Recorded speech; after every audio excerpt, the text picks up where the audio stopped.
So great to see all the passion the French have and French cheesemakers have for their cheese. But in order for cheese to be truly delicious, it actually has to be aged a certain way. That's right, and that's our word du jour, affinage, aging, or helping the cheese mature so it's more than good, it's excellent. And this magic often happens in the same damp cellars that have been used for years. It requires a real savoir-faire.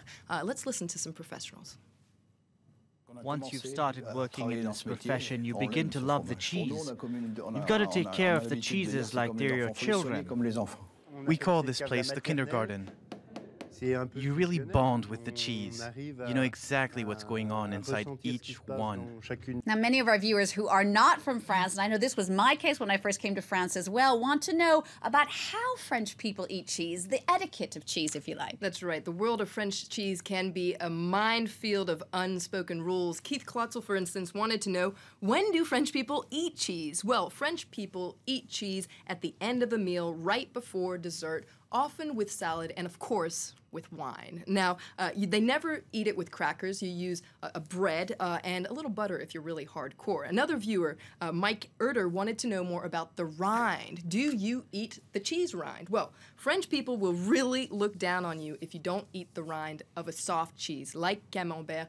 It's a little different for hard cheeses. You'll get definite respect points if you eat it, but do keep in mind that the rind is often where the most flavor is, and that mold is friendly mold. And one of the most mind-boggling things, for me at least I know, was how to cut each individual cheese. It's tricky business. There's a right way and a wrong way. It all depends on the shape. And I found this little diagram to help you out. I also brought in a very small selection of cheeses to show you. So if it's a round cheese like a Camembert, well, it's pretty easy. You just cut it into pie shapes. Now, you have the log-shaped chèvre, which is quite easy, actually. You just cut it into parallel bits, as the same for the comté, which you just cut parallel like that.